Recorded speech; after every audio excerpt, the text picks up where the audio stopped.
Pag-uwi, matapos ang isang linggong pagod na pagod, natigilan ang asawa nang makitang nakalak ang pinto at itinaboy siya mismo ng asawa at biyenan sa gitna ng malamig na gabi. Tanging tulong ng kapitbahay sa tapat ang nagbunyag ng malupit na katotohanan sa likod ng pamilya niya. Ngunit sapat ba ang pagbangon na ito para mabawi niya ang hustisya at magsimula ng isang bagong buhay? Inaanyayahan ko kayong makinig sa kwentong ito. Bumubuhos ang malakas na ulan sa Villa Esperanza. Tila ba nakikidalamhati sa pagod na gumuguhit sa buong katawan ni Elisa Reyes. Mahigpit ang hawak niya sa payong habang binabagtas ang madulas na daan patungo sa kanilang bahay. Isang linggo. Isang buong linggo siyang nagpakapagod sa isang out-of-town project. Tiniis ang lahat ng hirap para lang makapag-uwi ng magandang balita at kaunting pasalubong para sa asawang si Ricky. Ngunit sa pagdating niya sa tapat ng kanilang gate, isang malamig na kaba ang biglang gumapang sa kanyang dibdib. Patay ang lahat ng ilaw. Ang bahay na dapat sana'y magiging kanlungan niya mula sa bagyo ay tila isang madilim at walang buhay na istruktura. Baka tulog na si Ricky. Bulong niya sa sarili. Pilit na pinapanatag ang kalooban. Pagod din siguro sa trabaho. Binuksan niya ang gate at nagmamadaling tinungo ang pintuan. Kinuha niya ang susi mula sa kanyang bag, ngunit nang subukan niyang ipasok ito sa seradura, hindi ito umikot. Sinubukan niya ulit. At isa pa. Walang nangyari. Naka-double lock mula sa loob. Ang kaba sa kanyang dibdib ay unti-unting napalitan ng pagtataka at pagkatapos ay nang bahagyang inis. Kumatok siya ng marahan. Ricky? Hon? Nandito na ako. Tanging ang lagaslas ng ulan ang kanyang narinig na sagot. Nilakasan niya ang pagkatok. Ang tunog nito'y halos malunod na sa lakas ng hangin. Ricky! Buksan mo to! Ricky! Nagsimula ng manlamig ang kanyang mga kamay, hindi na lang dahil sa ulan. Kinuha niya ang kanyang cellphone at tinawagan ang numero ng asawa. Nagring ito ng ilang beses bago naputol. Sinubukan niya ulit, ganoon pa rin. Ang bawat ring na walang sagot ay tila isang suntok sa kanyang sikmura. Bakit hindi niya sinasagot? Imposibleng hindi niya marinig ang mga katok at ang tawag niya. Ang pagod mula sa mahabang biyahe at trabaho ay tila naglaho, napalitan ng lumalaking takot at pag-aalala. Nagsimula ng manubig ang kanyang mga mata. Ang luha ay humahalo na sa tubig ulan na tumatama sa kanyang mukha. Nagsimula siyang mag-isip. May nagawa ba siyang mali? May nasabi ba siyang hindi maganda bago siya umalis? Pilit niyang inalala ang huli nilang pag-uusap. Ngunit wala siyang matandaang anumang alitan. Sa gitna ng kanyang pagkabigo, isang sinag ng liwanag ang tumama sa kanyang kinatatayuan. Mula sa bahay sa tapat, bumukas ang pinto. Isang lalaki ang lumabas, may hawak na malaking itim na payong. Ito si Marco Villanueva, ang arkitekto na kapitbahay nila, na halos isang taon na rin niyang nakikita pero hindi pa lubos na nakakausap. Miss, okay ka lang ba? Tanong ni Marco. Ang boses niya ay kalmado, ngunit may bakas ng pag-aalala. Napayuko si Elisa, nahihiya sa kanyang sitwasyon. Oo, pasensya na sa ingay. Ayaw kasing mabuksan ng pinto. Nakita ni Marco ang panginginig sa mga kamay ni Elisa at ang basang-basa nitong damit. Kanina ka pa ba dyan? Halika muna. Sumilong ka sa loob ng bahay ko. Magkakasakit ka niyan. Nahihiya man ay wala nang nagawa si Elisa kundi ang tumango. Sumunod siya kay Marco papasok sa bahay nito. Agad niyang naramdaman ang init sa loob, isang malaking kaibahan sa lamig na kanyang tinitiis sa labas. Malinis at maayos ang sala nito. Minimalist ang disenyo ngunit ramdam mo ang kapayapaan. Upo ka muna, sabi ni Marco. Ikukuha kita ng tuwalya at mainit na tsa. Hindi na naghintay ng sagot si Marco at agad na umalis. Naiwan si Elisa sa sala, yakap-yakap ang sarili. Muli niyang sinubukang tawagan si Ricky. Sa pagkakataong ito, diretso na ito sa voicemail. Tila pinatay na nito ang telepono. Isang matinding kirot ang kanyang naramdaman. Bakit? Anong nangyayari? Bumalik si Marco dala ang isang makapal na tuwalya at isang tasa ng mainit na tsa. Heto na, sabi niya. Iniabot ang mga ito kay Eliza. Salamat. Halos pabulong na sagot ni Eliza. Napakalaking abala ko na sayo. Huwag mong isipin yun. Kahit sino naman ay gagawin to. Sagot ni Marco. Umupo sa silyang may sapat na distansya mula sa kanya para bigyan siya ng espasyo. Kung kailangan mo, pwede mong gamitin ang landline ko. Umiling lang si Eliza. Alam niyang wala ring sasagot. Ilang minuto silang nanatili sa tahimik na katahimikan. Tanging ang tunog ng ulan sa labas ang maririnig. Nakayuko lang si Eliza. Hawak ang mainit na tasa, ngunit ang isip niya'y lumilipad. Pasensya na talaga, sabi ni Eliza, nang sa wakas ay mag-angat ng tingin. Aalis na rin ako. Siguro, hihintayin ko na lang siya sa garahe. Sa ganitong oras at sa ganitong panahon, malumanay na pagtutol ni Marco. Delikado. Kung gusto mo, dito ka na muna sa sofa magpalipas ng gabi. Bukas, kapag maliwanag na, saka mo na siya kausapin. Mas ligtas ka rito kaysa sa labas. Nag-aalangan si Eliza. Isang kasalanan sa mata ng iba na makitang sa ibang bahay siya natulog. Ngunit anong pagpipilian niya? Ang matulog sa labas ng sarili niyang bahay na parang isang pulubi? Mas matindi ang kahihiyan doon. Sa huli, wala siyang nagawa kundi ang tumango ng marahan. Maraming salamat, Marco. Hindi ko alam kung paano ako magpapasalamat sa'yo. Walang anuman, Eliza. Sagot ni Marco na may maliit na ngiti. Magpahinga ka na. Ibinigay sa kanya ni Marco ang isang kumot at unan. Sinubukan ni Eliza na matulog, ngunit ang bawat patak ng ulan sa bintana ay tila isang paalala ng malamig na pagtanggi na natanggap niya mula sa sariling tahanan. Kinaumagahan, nagising si Eliza sa sinag ng araw na tumatama sa kanyang mukha. Medyo maga pa ang kanyang mga mata. Agad siyang bumangon, naaalala ang lahat ng nangyari. Nakita niyang may nakahanda ng kape at tinapay sa maliit na mesa. Nagpasya siyang umuwi na. Kailangan niyang harapin si Ricky. Kailangan niya ng paliwanag. Habang isinusuot niya ang kanyang sapatos, nagpasalamat siya sa isip niya kay Marco na marahil ay nasa kwarto pa nito. Nang akma na siyang lalabas, sumilip muna siya sa bintana. Ang kanyang bahay ay tahimik pa rin, ngunit hindi iyon ang nakakuha ng kanyang atensyon. Mula sa kanto, nakita niya ang isang pamilyar na figura na naglalakad ng may determinasyon. Matigas ang tindig, matalim ang tingin. Si Dolores, ang biyenan niya. At ang direksyon nito ay iisa lang, dediretso sa bahay ni Marco kung saan siya ngayon nakatayo. Hindi pa man siya tuluyang nakakahakbang palabas, nanigas si Eliza sa kanyang kinatatayuan. Ang biyenan niyang si Dolores, na may mga matang nag-aapoy sa galit, ay parang isang bagyong papalapit. Bago pa man makapag-isip si Eliza ng sasabihin, narinig na niya ang malalakas na katok sa pinto ni Marco, na halos ikagiba nito sa lakas. Bumukas ang pinto at si Marco, na mukhang kagigising lang, ang sumalubong dito. Ngunit ang mga mata ni Dolores ay hindi sa kanya nakatuon, kundi sa babaeng nakatayo sa likuran niya. Hoy, Eliza! Lumabas ka dyan! Sigaw ni Dolores. Ang boses niya ay sapat na para marinig ng buong kapitbahayan. Anong kalandian ang ginagawa mo sa bahay ng ibang lalaki? Gabi-gabi kang wala. Tapos dito ka lang pala matatagpuan. Walang hiya ka. Namula ang buong mukha ni Eliza, hindi sa galit, kundi sa matinding kahihiyan. Ang mga salita ng kanyang biyenan ay parang mga batong ipinupukol sa kanya. Ginang Gonzales, kung pwede po sana ay ibaba ninyo ang inyong boses. Mahinahong sabi ni Marco, humaharang sa pagitan ng dalawang babae. Walang masamang nangyayari dito. Huwag kang makialam dito, lalaki. Ganting sigaw ni Dolores, dinuduro-duro si Marco.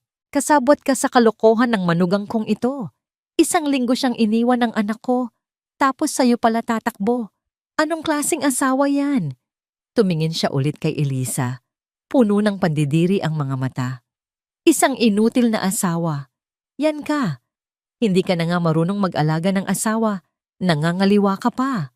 Bawat salita ay isang sampal. Bawat paratang ay isang saksak. Gustong sumagot ni Elisa. Gusto niyang ipagtanggol ang sarili. Ngunit tila may bumara sa kanyang lalamunan. Ang sakit at pagkalito ay nangingibabaw. Ginang Gonzales, sapat na po yan, mariing sabi ni Marco. Ang kaninang kalmadong boses ay mayroon ng bahid ng awtoridad. Hindi ninyo alam ang buong pangyayari. Anong hindi alam? Kitang-kita ng dalawang mata ko. At ano to? Ikaw pa ang magtatanggol sa kanya. Baka naman meron na talagang nangyayari sa inyo. Huminga ng malalim si Marco, tila pinipigilan ang sarili. Ang totoo po, alam ko ang nangyari kagabi. Sa katunayan, hindi ko lang alam. Napanood ko pa. Tumingin siya kay Elisa. Elisa, pumasok ka muna sa loob. Naguguluhan man ay sumunod si Eliza. Isinara ni Marco ang pinto. Sapat lang para hindi na marinig ang mga sigaw ni Dolores sa labas. Hinarap niya si Elisa na namumutla pa rin.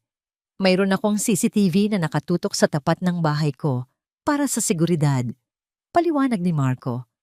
Gusto mo bang makita ang recording mula kagabi? Isang malamig na kaba ang muling gumapang kay Eliza, ngunit tumango siya. Gusto niyang malaman. Kailangan niyang malaman. Inilabas ni Marco ang kanyang tablet at may pinindot doon. Maya-maya pa, isang video ang lumabas sa screen. Nakita ni Elisa ang sarili niya, basang-basa, kaawa-awa, desperadong kumakatok sa sarili nilang pinto.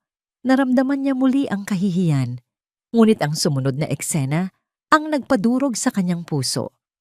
Ang video ay mula sa anggulo ng bahay ni Marco, kaya kitang-kita ang pinto ng bahay nila Eliza. Matapos ang ilang sandali ng kanyang pagkatok, bahagyang bumukas ang kanilang pinto. Sumilip mula roon ang kanyang asawang si Ricky.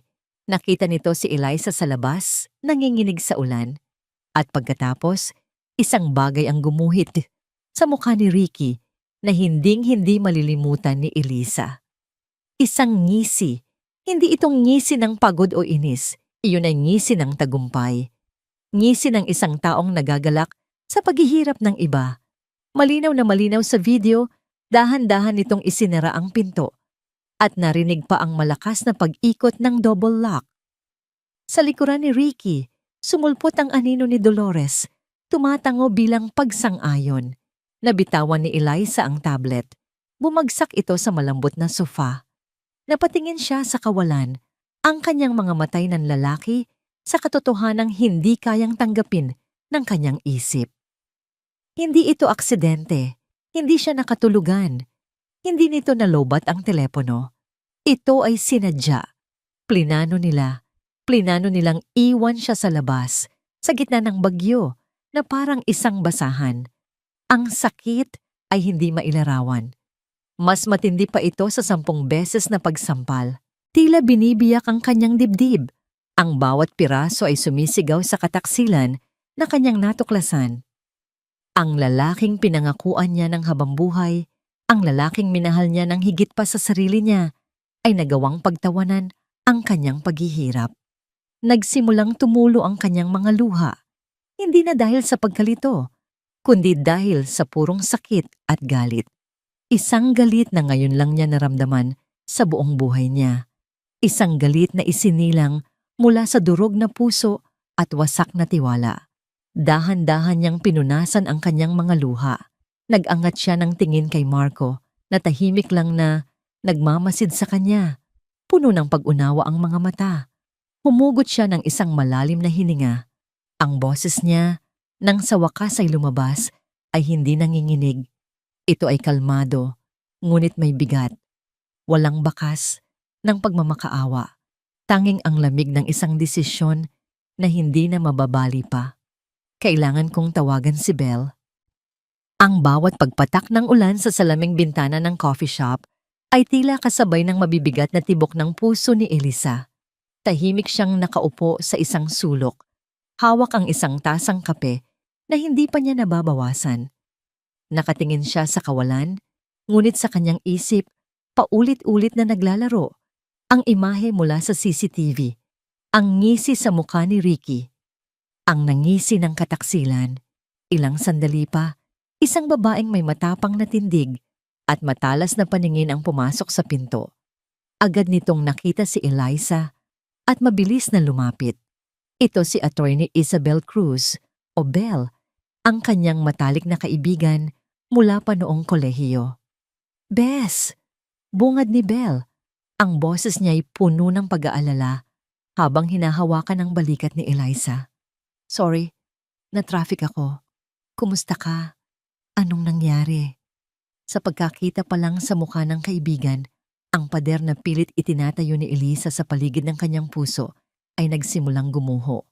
Muli na namang namuo ang luha sa kanyang mga mata. "Belle?" Iyon lang ang lumabas sa kanyang bibig. Ngunit sapat na yon para maintindihan ni Belle ang bigat ng kanyang nararamdaman. Ikinuwento ni Eliza ang lahat. Ang pag-uwi niya, ang nakakandadong pinto, ang tulong ni Marco, at ang eskandalong ginawa ni Dolores kaninang umaga. At ang pinakamasakit sa lahat, ang video. Habang nagsasalita siya, si Belle ay tahimik na nakikinig. Ang kaninang maamong muka ay unti-unting tumitigas, napapalitan ng propesyonal na determinasyon. Ang mga walang hiya, mahinang bulong ni Belle matapos marinig ang lahat. Inabot niya ang kamay ni Eliza at mahigpit itong hinawakan. "Okay, Bes, makinig ka sa akin. Mula ngayon, hindi ka na lang si Eliza na kaibigan ko.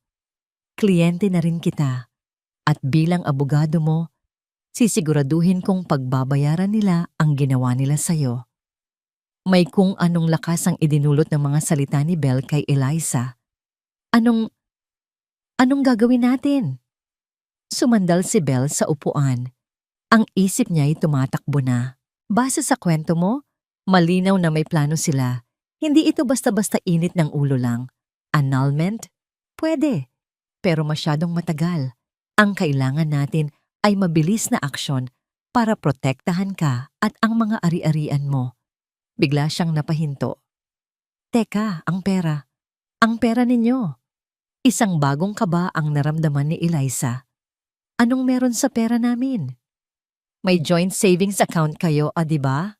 Tanong ni Belle, ang mga matay seryoso. Ang mga ganitong sitwasyon, Eliza, madalas pera ang ugat. Ang unang ginagawa ng mga taksil na asawa ay nililimas ang bank account para wala kang magamit laban sa kanila. Kailangan nating tingnan yan. Ngayon din, parang binuhusan ng malamig na tubig si Eliza.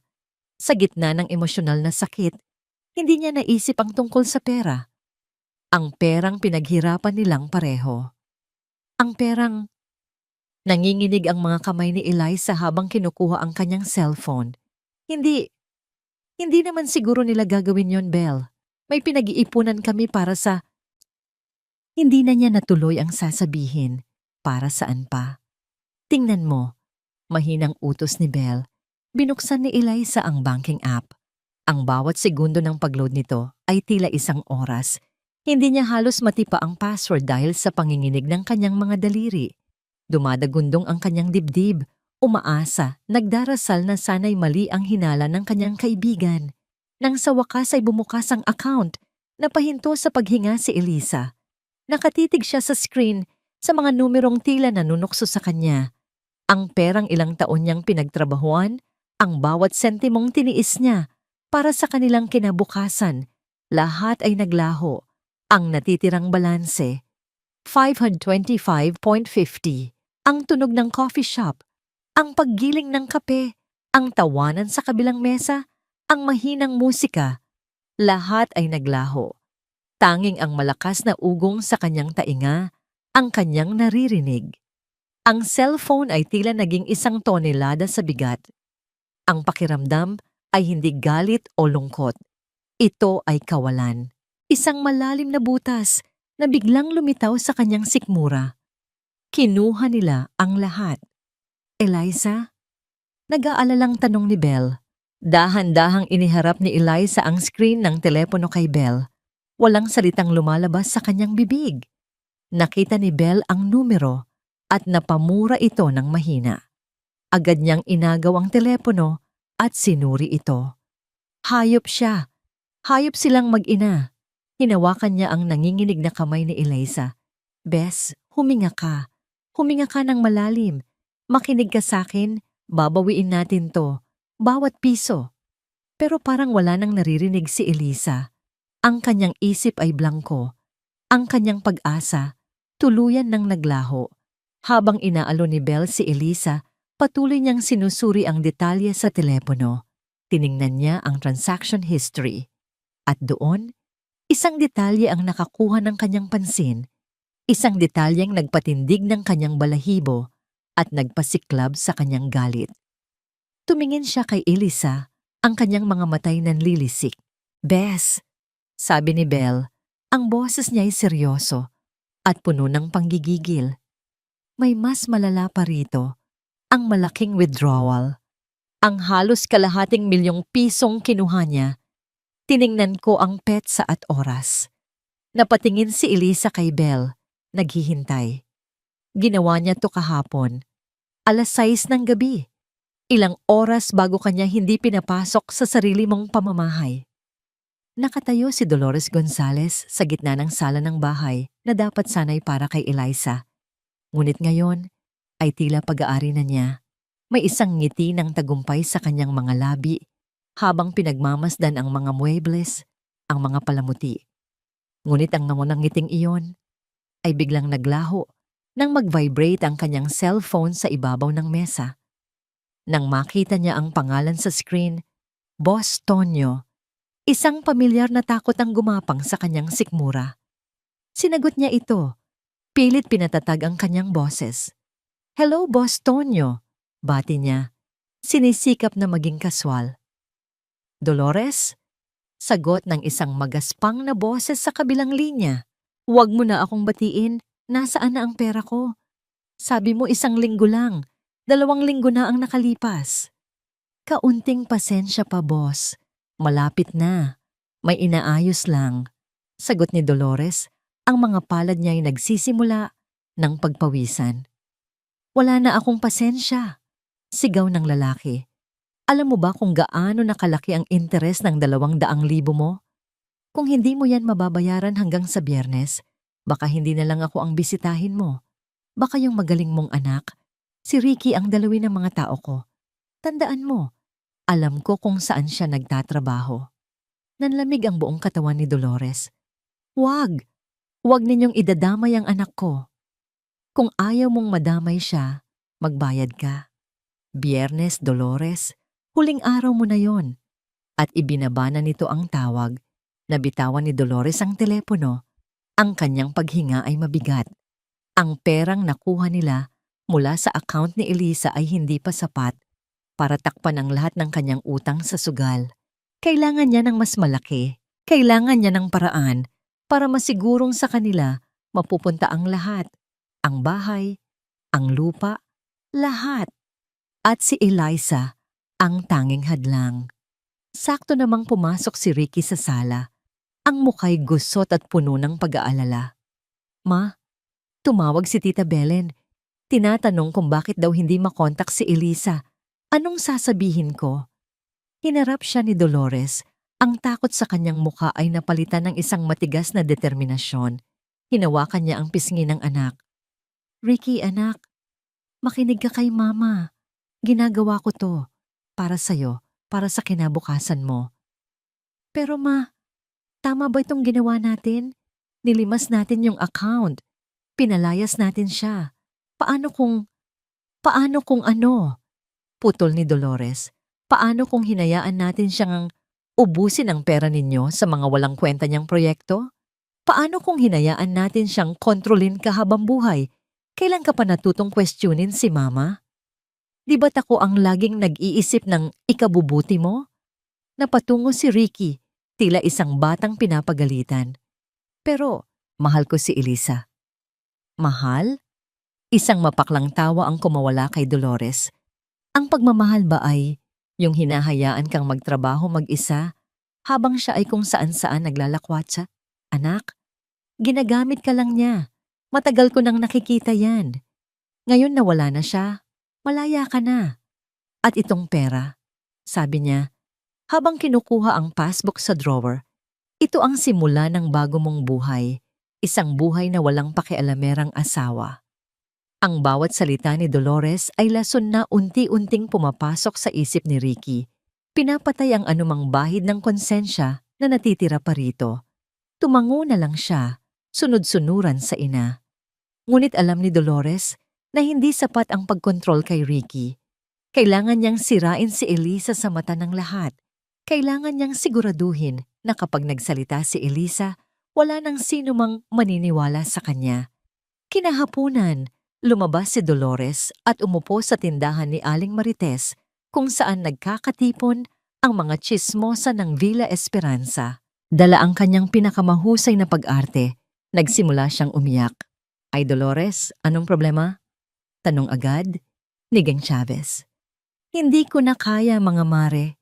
Hikbi ni Dolores, pinupunasan ang mga pekeng luha. Ang manugang ko, si Elisa.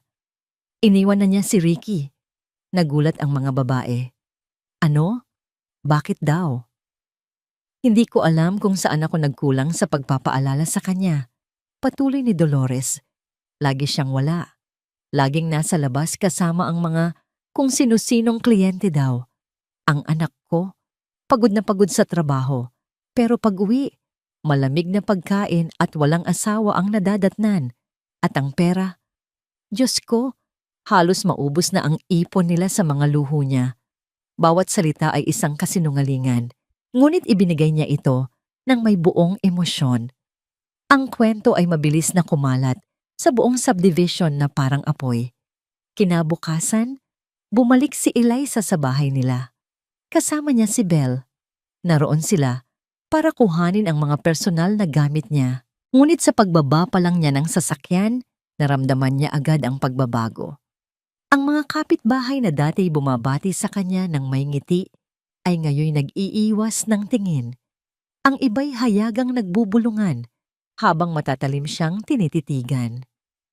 Ang dating magiliw na komunidad ay naging isang korte na siya ang hinahatulan. Habang bitbit niya ang isang kahon ng kanyang mga gamit palabas ng bahay, nakasalubong niya si Aling Nena, isang kapitbahay na madalas niyang bigyan ng ulam. Ngumiti si Eliza, isang pilit na ngiti. Ngunit si Aling Nena ay hindi ngumiti pabalik. Tiningnan lang siya nito mula ulo hanggang paa na may bakas ng pandidiri sa mukha. Mula sa bintana ng kanyang studio sa tapat, nasasaksihan ni Marco ang lahat. Nakikita niya ang mga mapanghusgang tingin, naririnig niya ang mga bulungan. Isang galit ang umakyat sa kanyang dibdib. Galit para sa kawalang katarungan na dinaranas ni Eliza. Nang akmang magsasalita si Elisa para batiin ang dating kaibigan, inunahan siya ni Aling Nena. Ang boses nito'y malamig at walang emosyon, sapat lang para marinig nilang dalawa. Hindi namin akalain na ganyan ka pala, Elisa.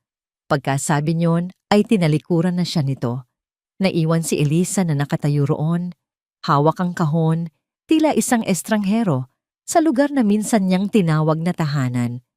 Mula sa malaking bintana ng kanyang home studio, kitang-kita ni Marco Villanueva ang bawat mapanghusgang tingin at bawat masasakit na bulungan na ipinupukol kay Elisa.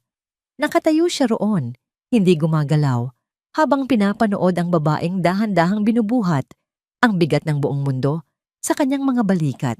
Isang pamilyar na kirot ang kumurot sa kanyang dibdib, ang kirot ng panunood sa isang pangarap na unti-unting winawasak. Nakita niya ang pagtalikod ni Aling Nena. Nakita niya ang pagbagsak ng mga balikat ni Elisa, tila isang sundalong sumusuko sa laban. At sa sandaling iyon, hindi na niya kaya pang maging isang manonood lamang. Hindi na siya nag-isip pa. Mabilis siyang bumaba, nagtimpla ng 2 tasa ng kape at lumabas para salubungin si Eliza na papasok na noon sa gate ng kanyang apartment. Eliza, tawag niya. Ang boses niya'y malumanay, ngunit sapat na para mapahinto ito. Nag-angat ng tingin si Eliza. Ang mga mata niya'y pagod at walang buhay. Marco, pasensya na sa abala.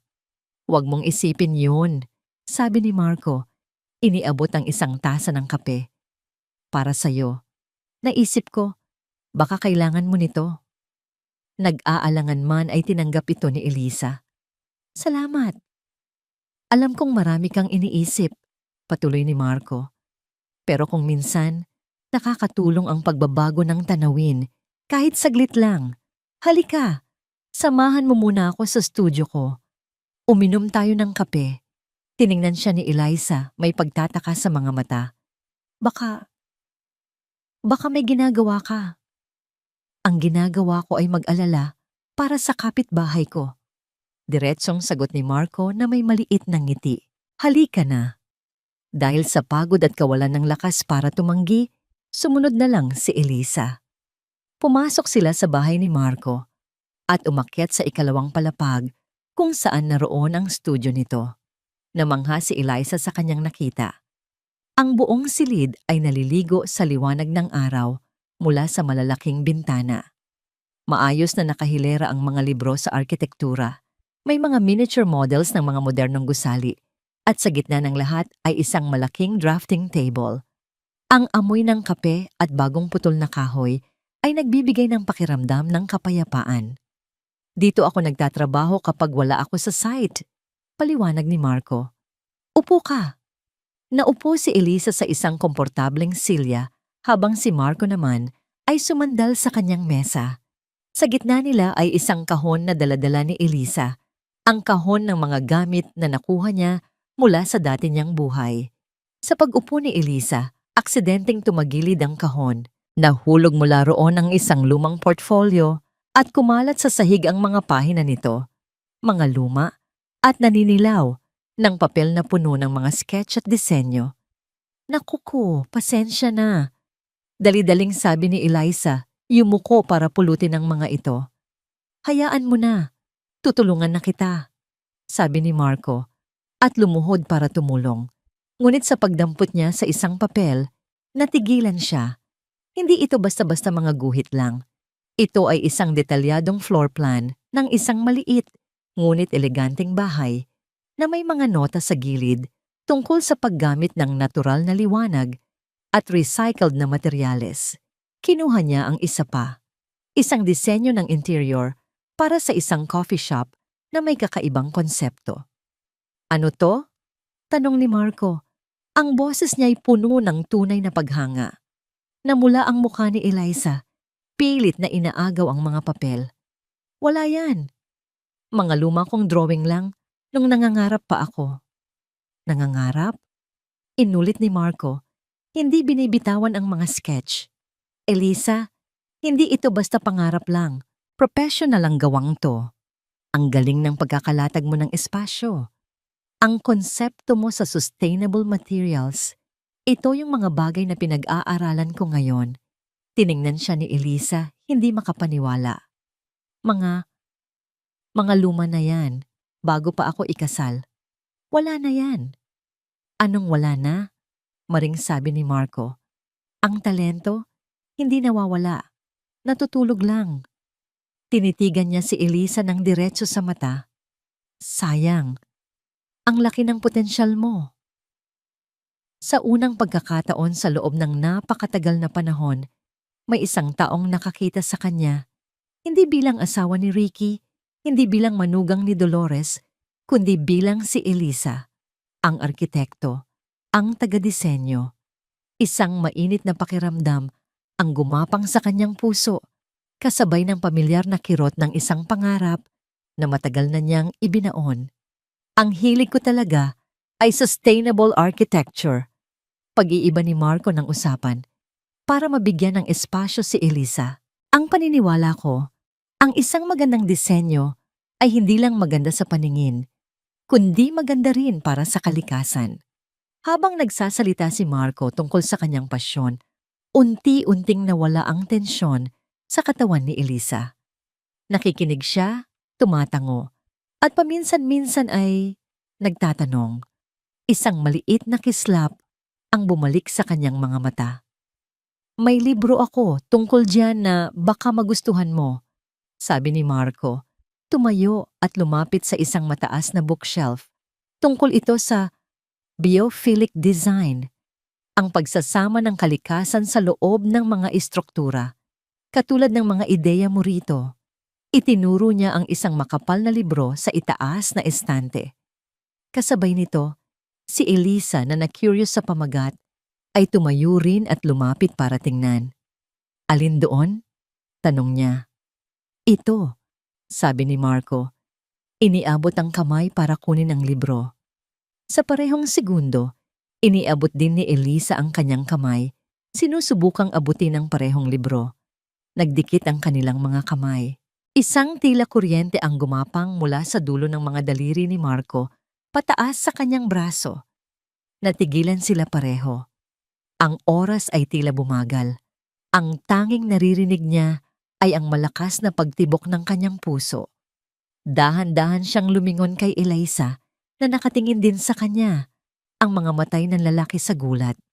Agad na binawi ni Marco ang kanyang kamay na tila napaso. Pasensya na. Ako dapat ang mag-sorry, nauutal na sagot ni Elisa. Umiwas ng tingin at bumalik sa kanyang upuan, ang pisngi na mumula. Nahihiyaman ay kinuha ni Marco ang libro at iniabot ito kay Elisa. Pilit nang ngumingiti para itago ang kaba. Huwag mong hayaang mabulok ang talentong to, Elisa. Sabi niya, mas seryoso na ngayon. Huwag mong hayaan silang kunin pati yan sa'yo. Kung gusto mo, tutulungan kitang buuin ulit ang portfolio mo. Tiningnan ni Elisa ang libro. Pagkatapos ay tumingin kay Marco. Isang luha ng pasasalamat ang pumatak mula sa kanyang mata. Ito ang unang pagkakataon sa loob ng ilang araw na naramdaman niyang may pag-asa pa. Salamat, Marco. Nakangiti na sana si Marco nang biglang tumunog ang cellphone ni Elisa. Ang tunog nito'y tila isang matalim na hiyaw sa tahimik na silid. Tiningnan niya ang screen. Isang hindi rehistradong numero. Nag-aalangan siyang sagutin ito. Baka importante yan, sabi ni Marco. Huminga ng malalim si Elisa at sinagot ang tawag. Inilagay ito sa loudspeaker. Hello? Isang nanginginig na boses ng isang batang babae ang sumagot mula sa kabilang linya, halos pabulong sa takot. Hello po. Ikaw po ba si Mrs. Elisa Gonzalez? Ang tanong mula sa kabilang linya ay tila isang matalim na patalim na nakatutok sa leeg ni Elisa. Ikaw po ba si Mrs. Elisa Gonzalez? Napatitig si Elisa sa telepono, pagkatapos ay kay Marco na nakatayo sa harap niya, ang mukha'y puno ng pag-aalala. Isang masamang kutob ang biglang kumalat sa buo niyang sistema. Huminga siya nang malalim bago sumagot. Sino to? May narinig siyang hikbi sa kabilang linya. Ako po si Karen. Pasensya na po sa pagtawag. Alam ko pong wala akong karapatan, pero kailangan ko po kayong makausap. Ang pangalan ay hindi pamilyar, ngunit ang takot sa boses ng babae ay pamilyar. Ito ang takot na nararamdaman niya nitong mga nakaraang araw. Anong kailangan mo sa akin? Tanong ni Elisa. Ang boses niya ay naging malamig. Muling humikbi ang babae. Mrs. Gonzalez, Elisa po, buntis po ako. Natigilan si Elisa. Ang hangin sa kanyang baga ay tila naubos. At si Ricky po ang ama. Bawat salita ay isang malakas na suntok na hindi niya nakita. Napahawak si Elisa sa mesa para suportahan ang sarili. Ang kanyang mga tuhod ay biglang nanlambot.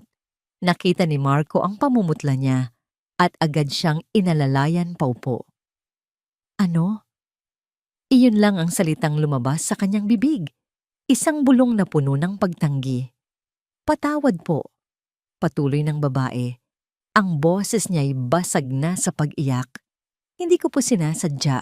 Mahal na mahal ko po si Ricky. Sinabi niya po sa akin na matagal na kayong hindi magkasundo. Nahihiwalayan ka na niya. Ang mga kasinungalingan, ang mga panloloko, lahat ay sabay-sabay na bumubuhos Nilulunod siya, ngunit may mas malala pa palang darating. Kaya po ako tumawag, patuloy ni Karen, ay dahil sa konsensya ko, tungkol po sa pera, sa condo unit na binili niya para sa amin. Isang condo unit. Ang perang pinaghirapan niya ay ipinambili pala ng pugad para sa kabit ng kanyang asawa. Isang mapaklang tawa ang gustong kumawala mula sa lalamunan ni Elisa, ngunit walang tunog na lumabas. Nalaman ko po kasi kung saan galing ang pera. Sabi ni Karen, ang boses ay halos hindi na marinig. Noong una, sabi niya bonus niya daw sa trabaho, pero narinig ko po siyang kausap ang nanay niya, Mrs. Gonzales. Ang perang ginamit niya, sabi niya, iyon daw po yung mana ninyo mula sa mga yumaon ninyong magulang. Sa sandaling iyon, ang mundo ni Eliza ay tuluyan ng gumuho. Bigla siyang bumalik sa isang alaala, ang huling araw ng kanyang ina sa ospital. Hawak nito ang kanyang kamay, ang hiningay hirap na. Anak, bulong ng ina, ang maliit na pamana namin ng papa mo. Huwag mong hahayaang mawala. Gamitin mo yan para tuparin ang pangarap mong magtayo ng sarili mong design firm. Iyan ang gusto naming makita. Ang pangako, ang huling habilin, ang sagradong alaala ng kanyang mga magulang. Lahat ay winasak, dinungisan, at ninakaw. Binitawan niya ang telepono. Hindi na niya narinig ang pagtawag ni Marco. Hindi na niya naramdaman ang pag-alalay nito. Ang tanging nararamdaman niya ay isang matinding sakit. Isang sakit na mas malalim pa sa kataksilan, mas matindi pa sa galit. Ito ang sakit ng pagkawala ng huling piraso ng kanyang pagkatao na nag-uugnay sa kanya sa mga magulang niya. Ilang oras ang lumipas. Nakaupo si Eliza sa kama ng kanyang maliit at pansamantalang inuupahang apartment. Yakap-yakap ang kanyang mga tuhod, nakatulala sa isang sulok. Ang pag-asa na naramdaman niya sa studio ni Marco kanina ay parang isang panaginip na lang. Ito ang realidad.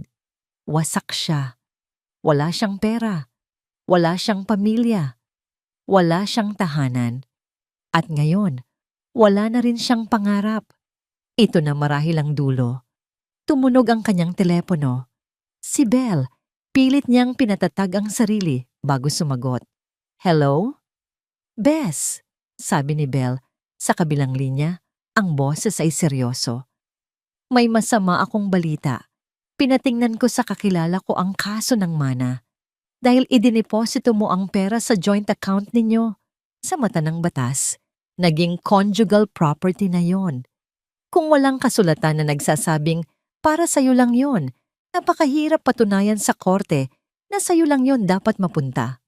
Lalabanan nila tayo ng husto rito.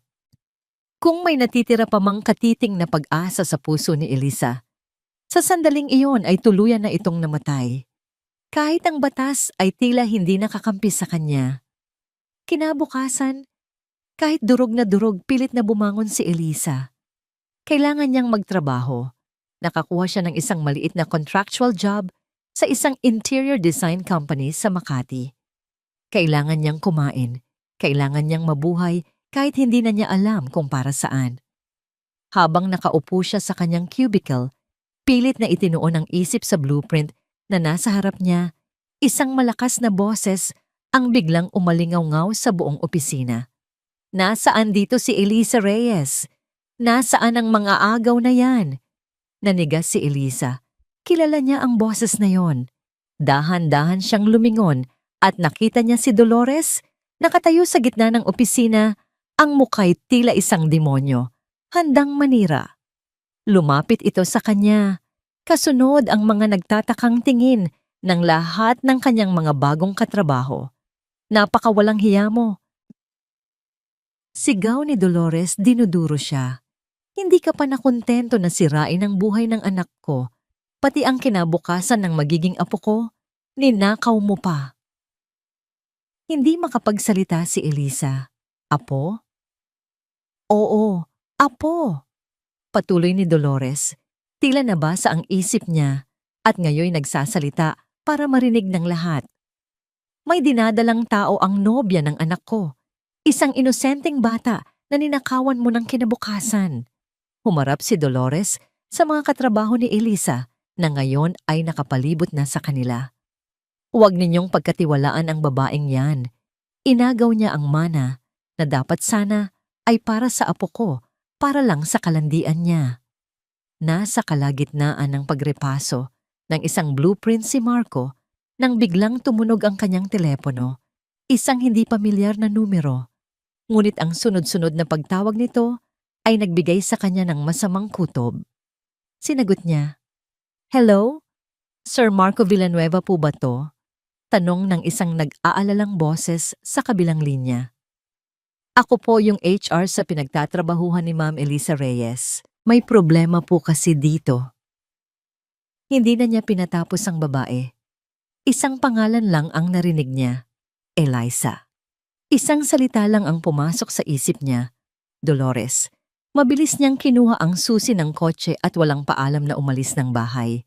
Pagdating niya sa lobby ng office building, agad niyang nakita ang kaguluhan. May mga security guard at mga empleyadong nagkukumpulan. At sa gitna ng lahat, nakita niya si Elisa. Nakatayo, hindi gumagalaw, habang si Dolores ay patuloy sa pag-aalboroto. Ang mga mata ni Elisa ay blanko. Nakatingin sa kawalan, na tila ba ang kaluluwa niya'y nilisan na ang kanyang katawan. Hindi na nag-isip pa si Marco. Nilapitan niya ang grupo, dire-diretsyong hinawi ang mga tao, at marahang hinawakan ang braso ni Elisa. "Tara na," sabi niya. Ang boses niya'y mahinahon, ngunit may bigat ng awtoridad na nagpatahimik sa lahat, pati na kay Dolores.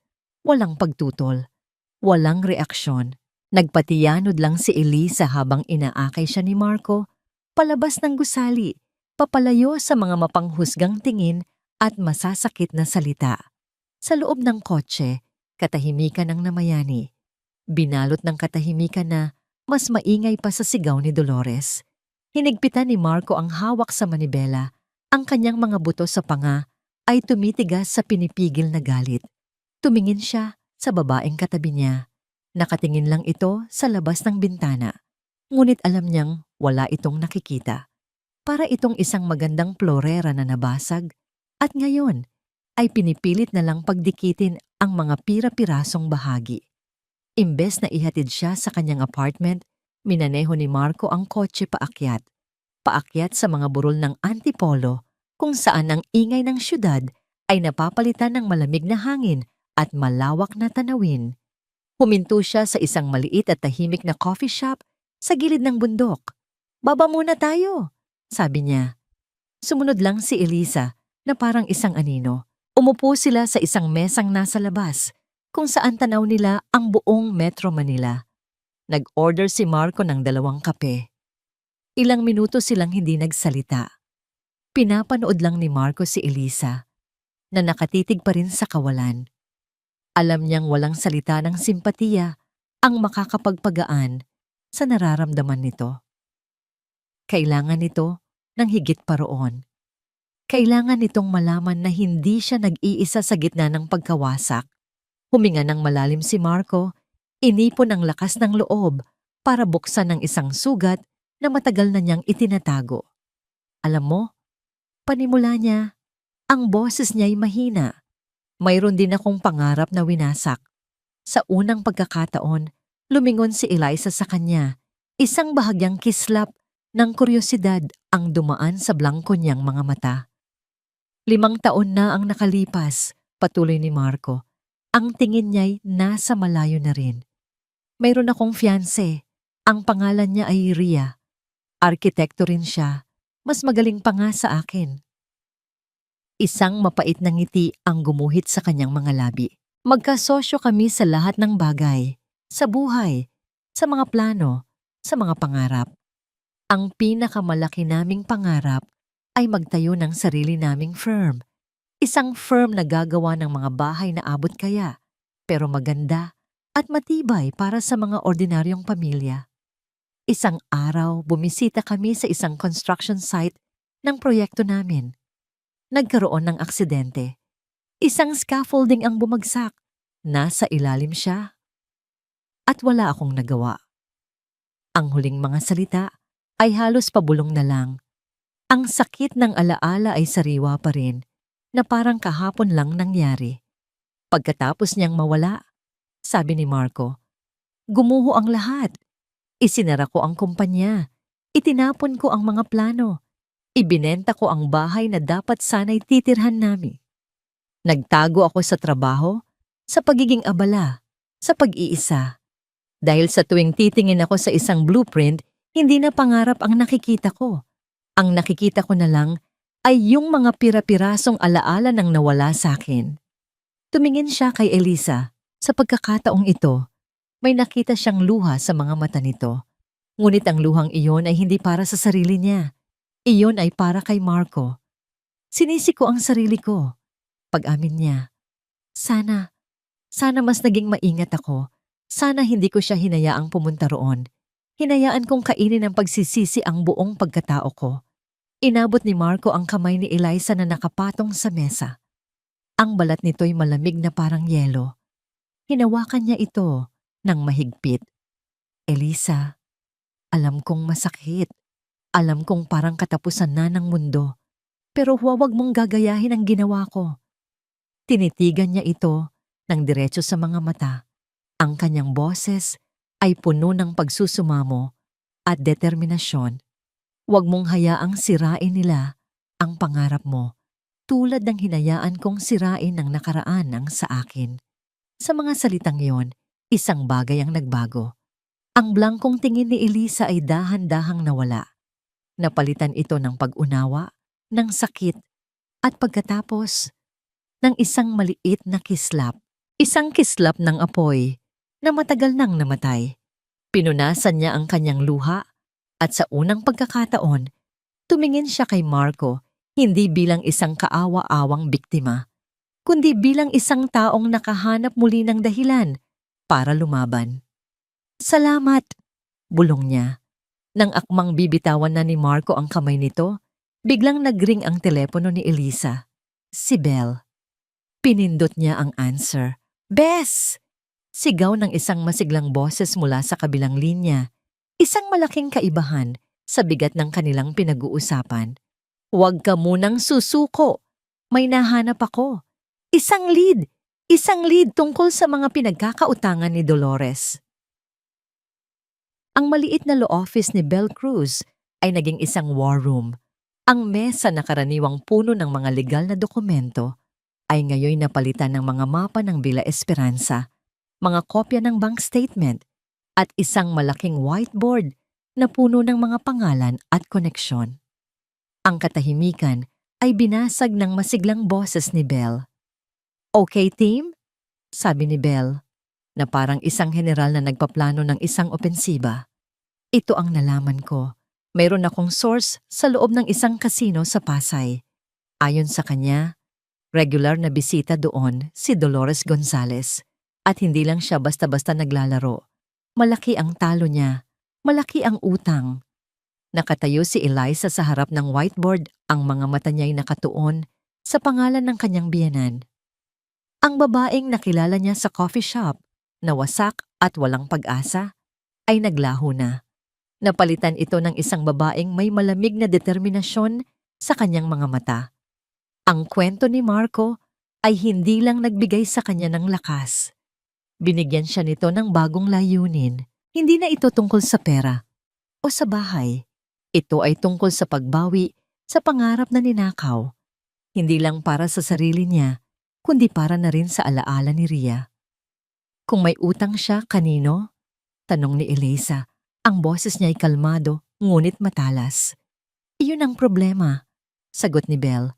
Hindi lang isa, marami. At karamihan sa kanila ay mga loan shark na mahirap kausapin. Kailangan natin ng matibay na ebidensya na direktang mag-uugnay sa utang niya sa perang kinuha nila mula sa account ninyo. Sa isang sulok, tahimik na nakaupo si Marco. Hindi siya nagsasalita, ngunit ang kanyang isip ay abala. Bilang isang arkitekto at kontraktor, sanay siyang tumingin sa mga detalye na hindi nakikita ng iba. Paano kinuha ni Ricky ang pera? Tanong niya. Isang malaking manager's check. Pagkatapos ay idineposito sa isang bagong account na nakapangalan lang sa kanya, paliwanag ni Belle. At ang condo unit? Dugtong ni Marco. Binayaran in cash, gamit ang pera mula sa bagong account na yon. Sagot ulit ni Belle. Tumayo si Marco at lumapit sa whiteboard. Kumuha siya ng marker. Ang kailangan nating hanapin ay ang paper trail. Ang koneksyon mula sa utang ni Dolores papunta kay Ricky. Tumingin siya kay Elisa. Alam mo ba kung may mga negosyo o ari-arian si Dolores na pwedeng gamiting collateral? Umiling si Eliza. Wala siyang trabaho. Umaasa lang siya sa sustento ni Ricky. Imposible, sabi ni Marco. Ang kanyang isip ay gumagana na parang isang investigador. Hindi magpapautang ang mga loan shark ng ganoon kalaking halaga nang walang kapalit o walang kasiguraduhan. Dito na pumasok ang galing ni Belle. Tama ka. Kaya nag-background check ako sa kanya at may nakita akong interesante. 10 taon na ang nakalipas, meron siyang maliit na karinderya, nalugi, pero ang business permit nakapangalan pa rin sa kanya. Bakit importante yan? Tanong ni Elisa. Ngumisi si Belle dahil ang mga lumang business permit ay pwedeng gamitin para makakuha ng maliliit na pautang mula sa mga hindi gaanong kilalang lending company. At isa-isa ko nang tinatawagan ng mga iyon. Ang sumunod na mga araw ay naging isang blur ng pagsisiyasat. Si Belle ay abala sa kanyang mga tawag at legal na pananaliksik. Si Eliza na naman, sa tulong ni Marco ay sinimulang buuin muli ang kanyang portfolio. Sa gabi, pagkatapos ng kani-kanilang mga gawain, magkikita silang tatlo sa opisina ni Belle na tila naging kanilang headquarters. Isang gabi, habang abala si Elisa at Belle sa pag-compile ng mga dokumento, dumating si Marco dala-dala ang isang malaking brown paper bag. Dinner is served, anunsyo niya. Ang amoy ng mainit na pagkain ay pumuno sa silid. Sa gitna ng tensyon at pagod, ang simpleng gesto na yon ay nagdala ng kaunting ginhawa.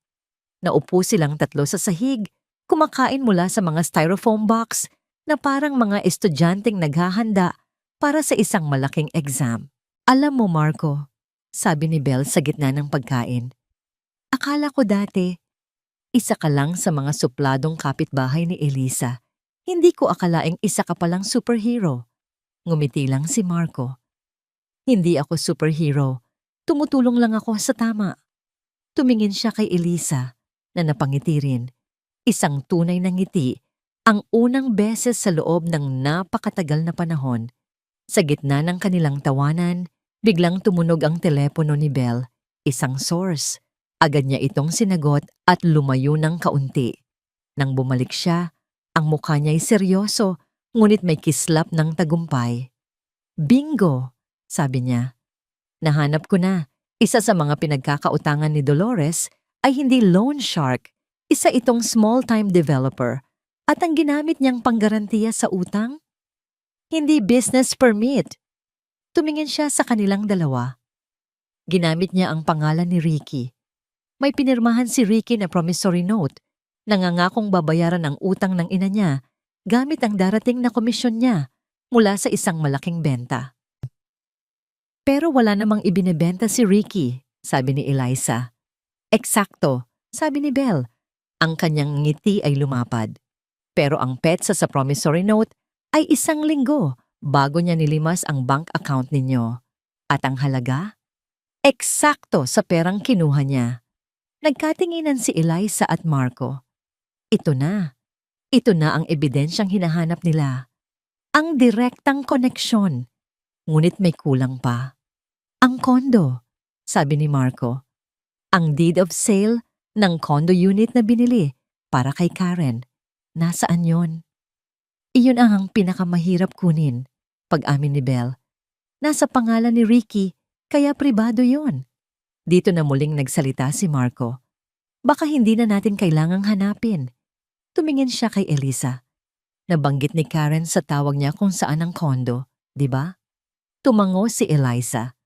Bilang isang contractor, May access ako sa mga public record ng mga building permit at ownership sa bawat city hall. Paliwanag ni Marco. Kung ibibigay mo sa akin ang pangalan ng condo building at ang pangalan ni Ricky, baka may makita ako. Kinuha ni Elisa ang isang piraso ng papel at isinulat ang mga detalye. Iniabot niya ito kay Marco. Ang kanilang mga kamay ay muling nagdikit.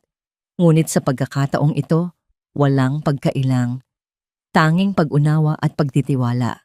Kinabukasan, habang nasa opisina si Elisa, pilit na tinatapos ang kanyang trabaho, isang text message ang dumating mula kay Marco. Isa lang itong larawan. Ang larawan ng isang opisyal na dokumento. Isang kopya ng deed of sale para sa isang condo unit sa Taguig. Nakapangalan kay Richard Gonzalez at ang petsa ng pagbili, isang araw matapos niyang makuha ang pera.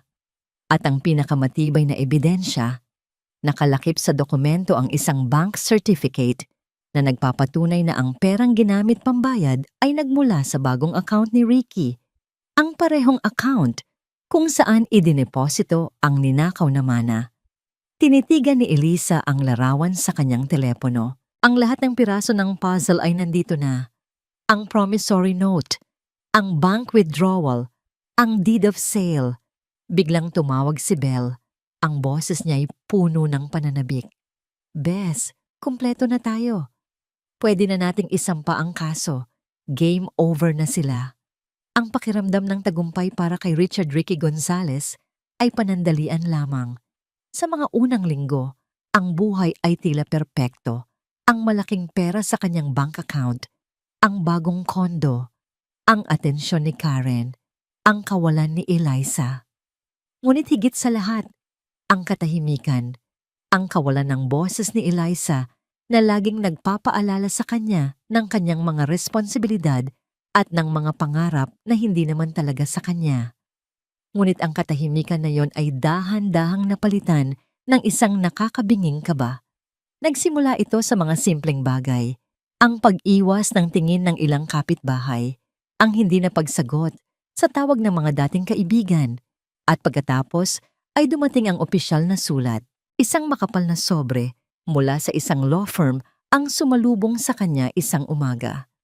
Nang buksan niya ito, ang mga salitang demand letter and petition for legal separation with criminal complaint for adultery and estafa ay tila lumundag mula sa papel at sumampal sa kanya ng paulit-ulit.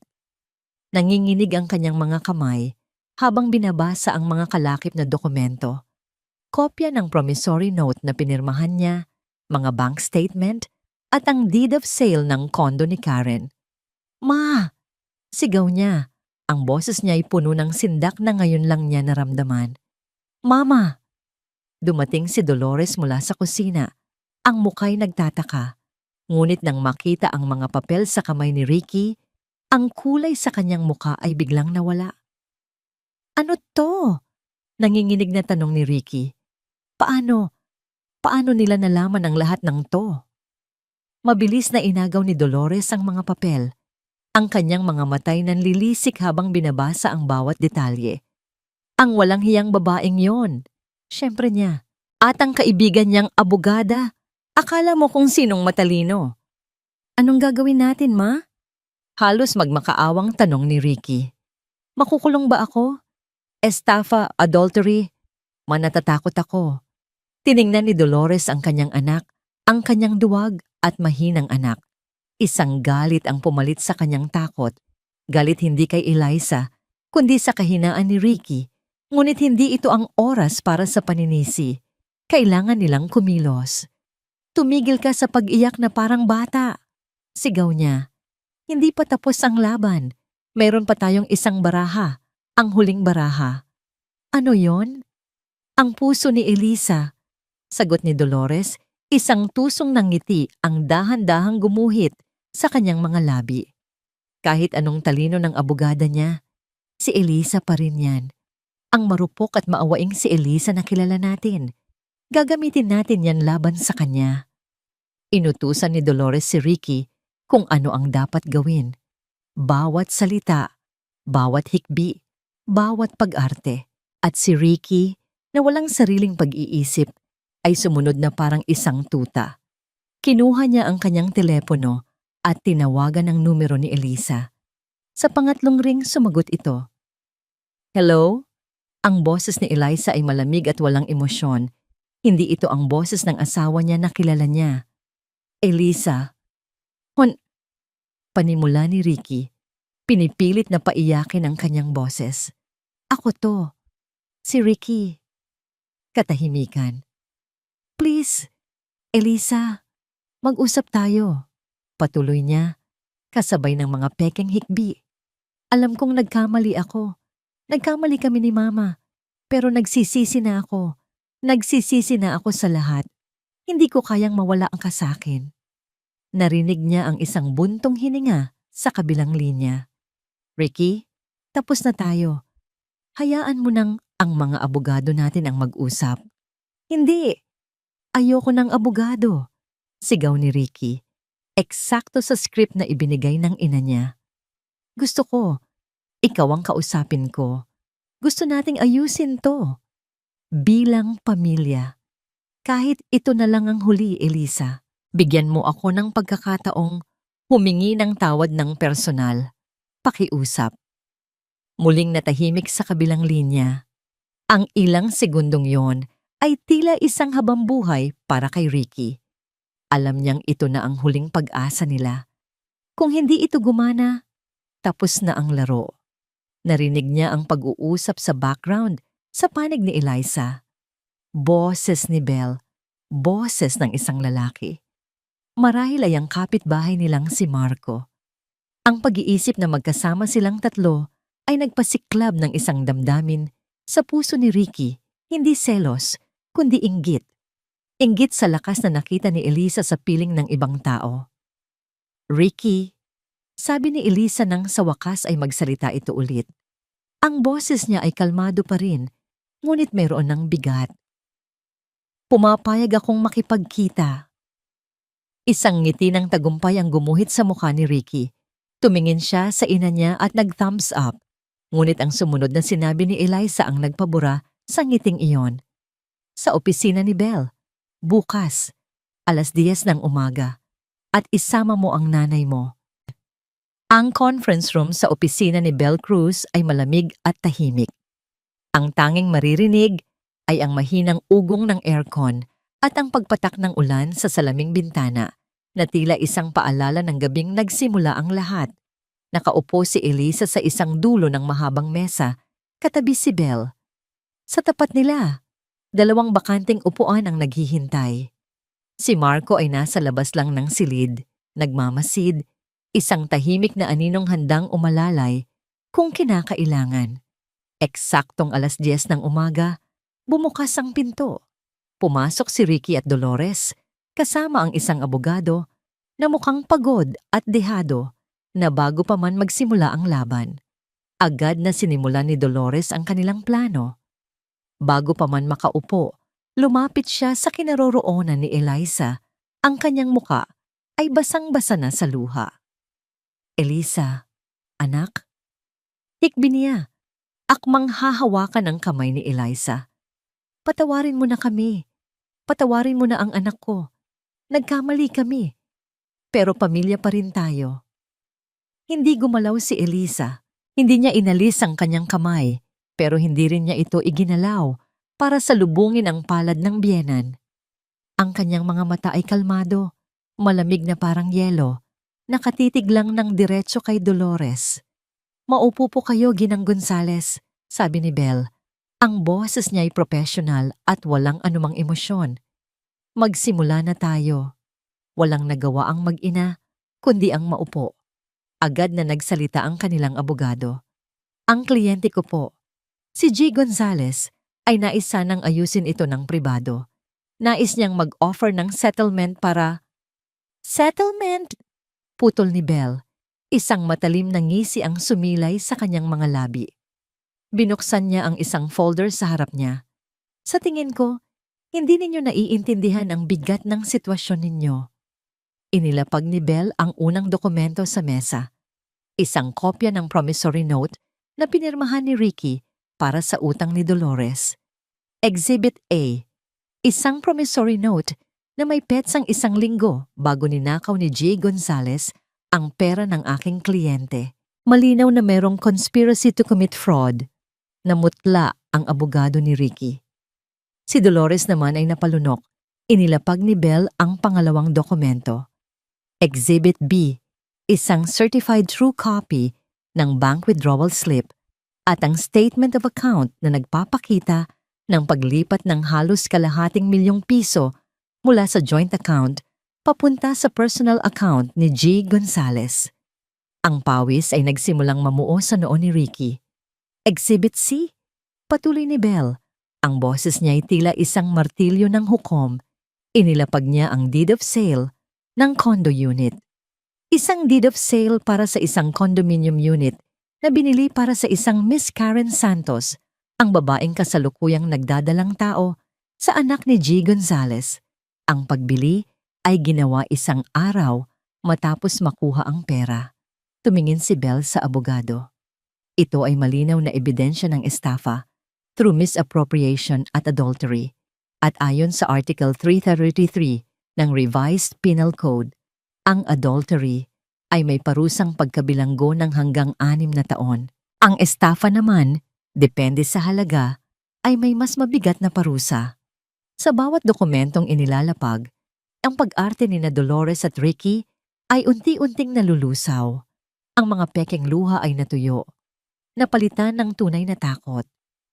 At ang huli, sabi ni Belle, ay hindi isang dokumento. Kinuha niya ang kanyang telepono at pinindot ang play. Isang boses ng babae ang umalingaw-ngaw sa tahimik na silid, ang boses ni Karen. Ang perang ginamit niya, sabi niya, iyon daw po yung mana ninyo mula sa mga yumaon ninyong magulang. Sa pagkarinig sa recording, si Dolores, na kanina'y matapang, ay biglang napahagulhol. Hindi na ito pag-arte. Ito ay ang sigaw ng isang taong natalo, ng isang taong nasukol at wala ng matakbuhan. Si Ricky naman ay napayuko na lang sa mesa. Ang kanyang mga kamay ay nakatakip sa kanyang mukha, nanginginig sa kahihiyan at takot. Sa buong panahong yon, si Elisa ay nanatiling tahimik, isang matiyagang manunood sa pagbagsak ng mga taong sumira sa kanya. Ngayon, oras na para siya naman ang magsalita. Tumingin siya kay Ricky at sa unang pagkakataon, nagsalita siya. Hindi bilang asawang nagmamakaawa, kundi bilang isang babaeng nakatayo na sa sarili niyang mga paa. Hindi na ito tungkol sa pera, Ricky, sabi niya. Ang boses niya ay kalmado, ngunit bawat salita ay may bigat. Tungkol ito sa tiwalang sinira mo. Tungkol ito sa pangakong binali mo. At higit sa lahat, tungkol ito sa alaala ng mga magulang ko na dinungisan mo. Tumingin siya kay Dolores. At kayo, Ginang Gonzales, tinuruan ninyo akong isang bagay, na ang kasamaan ay hindi laging may nakakatakot na anyo. Minsan, nagtatago ito sa likod ng pagiging isang ina. Tumayo si Elisa. Ito ang gusto ko, sabi niya. Ang kanyang boses ay malinaw at hindi nanginginig. Una, pipirmahan mo ang legal separation papers ngayon din. Isusuko mo ang lahat ng karapatan mo sa bahay at lupa sa Villa Esperanza. Pangalawa, ibabalik mo ang bawat sentimo ng mana na kinuha mo kasama ang interes. At pangatlo, tumingin siya sa kanilang dalawa. Lalayo kayo sa buhay ko. Hindi na kayo lalapit sa akin, sa pamilya ko, o sa mga kaibigan ko. May inihanda si Belle na restraining order para dyan.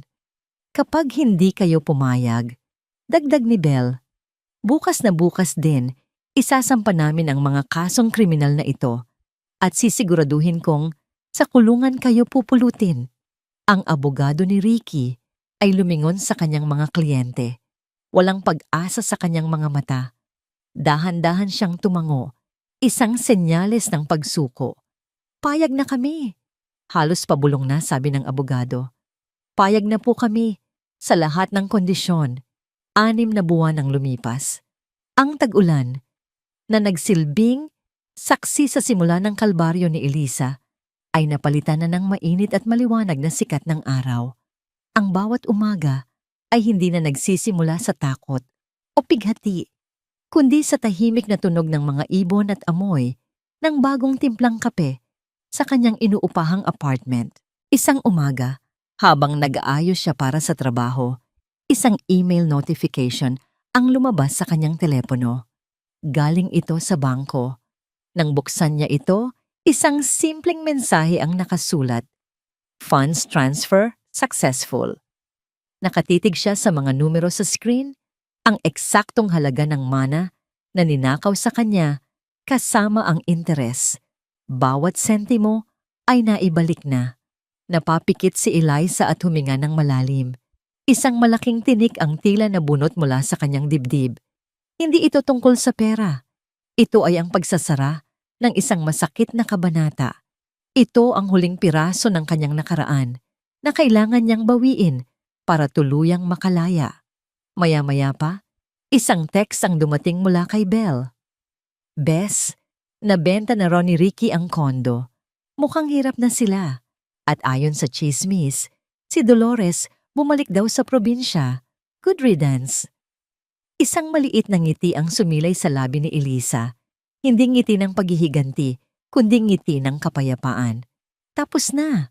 Sa wakas, tapos na. Ang kanyang buhay ay dahan-dahan nang bumabalik sa ayos. Ang contractual job niya ay naging isang permanenteng posisyon.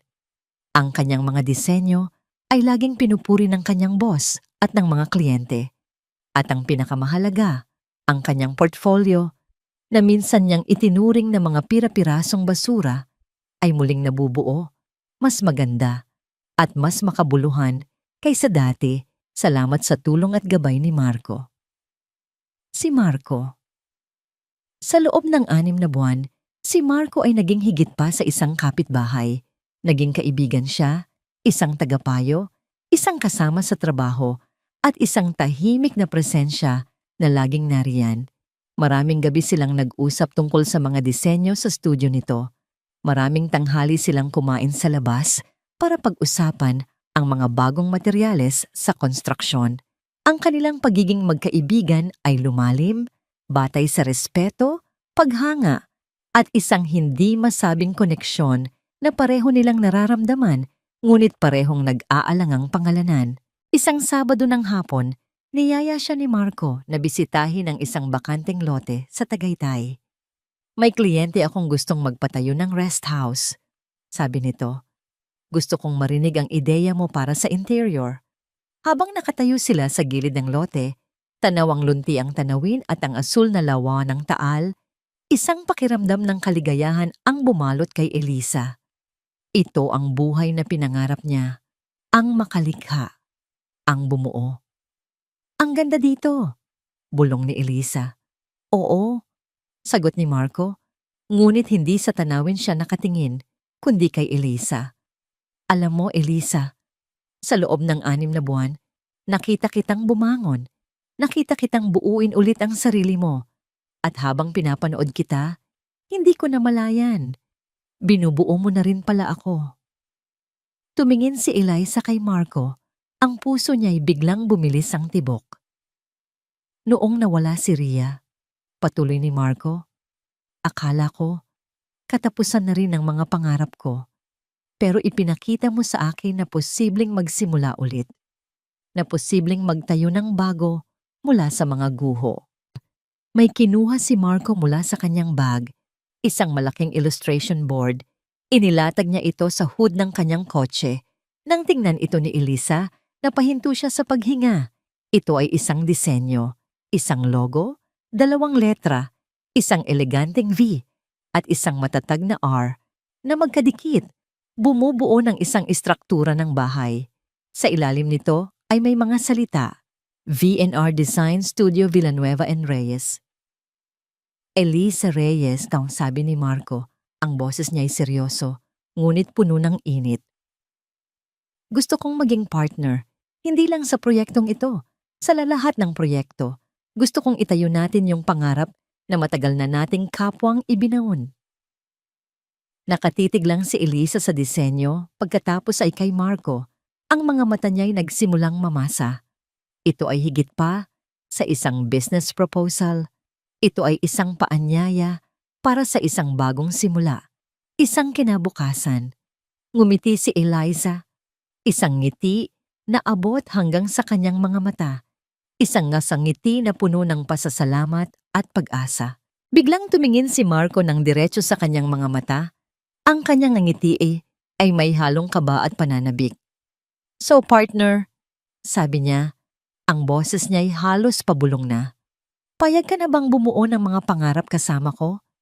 Isang taon ang mabilis na lumipas. Ang entablado ay naliligo sa liwanag. Ang palakpakan ay umaalingaw-ngaw sa loob ng grand ballroom ng isang mamahaling hotel. Sa gitna ng entablado, nakatayo si Elisa Reyes. Hawak ang isang eleganteng glass trophy.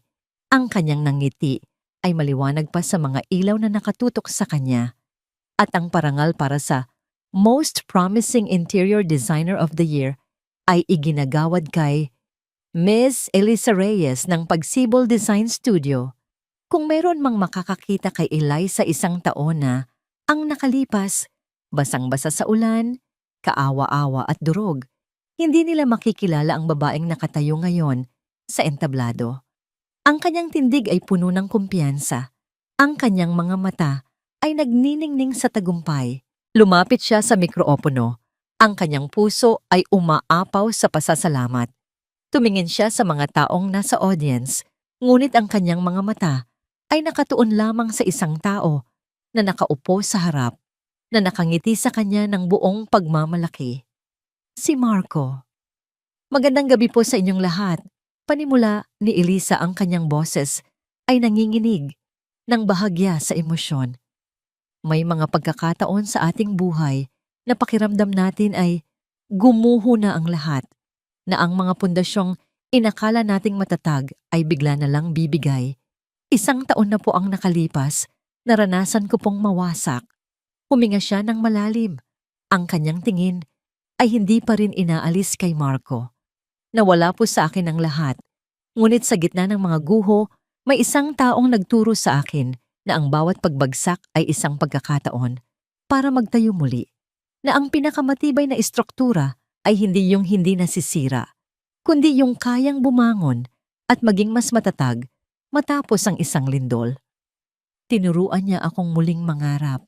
Ang studio na dating VNR ay pinalitan nila ng pangalan. Pagsibol. Ang ibig sabihin ay germination o growth. Isang pangalan na sumisimbolo hindi lang sa kanilang mga proyekto, kundi sa kanilang mga buhay. Ang parangal na ito, patuloy ni Eliza, itinaas ang trophy, ay hindi lang para sa akin.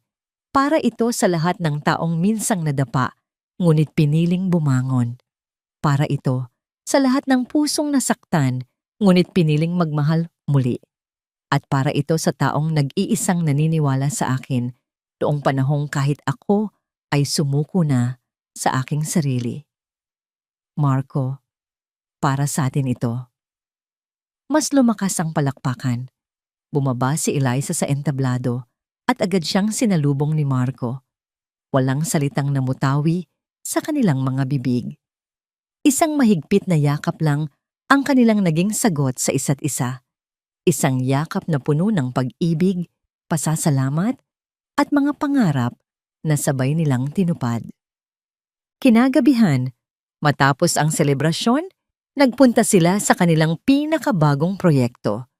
Isang modernong bahay na nakatayo sa tuktok ng isang burol sa Antipolo. Ang parehong lugar kung saan minsan ay dinala siya ni Marco para umiyak. Nakatayo sila sa malawak na balkonahe, tanaw ang kumikinang na mga ilaw ng syudad sa ibaba. Ang malamig na hangin ay yumayakap sa kanila. "Sabi ko sa'yo, magaling ka," bulong ni Marco habang nakatingin sa ganda ng syudad. "Sabi ko naman sa'yo, hindi ko to magagawa kung wala ka," sagot ni Elisa. Humarap si Marco sa kanya. Hinawakan niya ang magkabilang pisngi ni Elisa. Ang kanyang mga mata ay puno ng pagmamahal na hindi na niya kailangang itago pa. "Hindi lang tayo partner sa negosyo, Elisa." "Alam ko," sagot ni Elisa. Ang kanyang mga matay nangingilid na sa luha ng kaligayahan. Dahan-dahang inilapit ni Marco ang kanyang muka at hinalikan siya. Isang halik na matagal na nilang pinigilan. Isang halik na naglalaman ng lahat ng sakit, lahat ng paghilom, at lahat ng pag-asa para sa kinabukasan.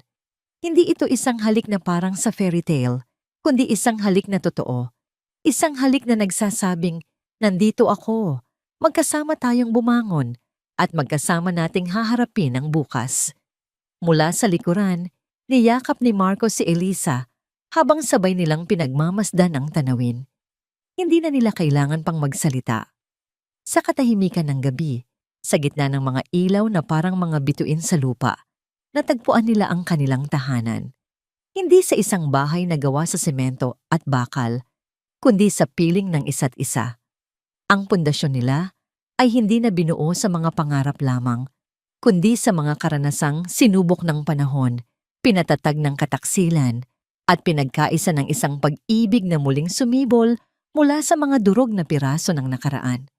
Ang disenyo ng kanilang bukas ay malinaw na, at ito'y mas maganda pa kaysa sa anumang blueprint na kanilang iginuhit. Sa huli, pinatunayan ng kwentong ito na ang kasamaan ay may hangganan, at ang kabutihan, kahit gaano kaliit, ay laging bumabalik ng higit pa. Mula sa pagiging isang taong itinaboy sa harap ng sariling tahanan, nagawa niyang bumangon, bawiin ang dangal, ari-arian, at kinabukasan na minsang kinuha sa kanya. Ang tahimik na pagtulong ng kapitbahay ay hindi lamang nagbigay ng masisilungan sa gabing malamig, kundi nagsilbing lakas para muling makita niya ang tunay na halaga ng sarili. Totoo nga, maaari tayong pabagsakin ng buhay, ngunit ang hustisya at kaligayahan ay laging dumarating para sa mga taong hindi sumusuko. Ano ang masasabi ninyo sa lakas at tapang na ipinakita niya? Kung kayo ang nasa ganitong sitwasyon, handa ba kayong ipaglaban ang inyong sarili? At kamusta naman kayo ngayon? Sana ay nasa mabuti kayong kalagayan. Lagi kong hinahangad na ang bawat nanonood dito ay makahanap ng pag-asa at lakas sa sarili nilang kwento.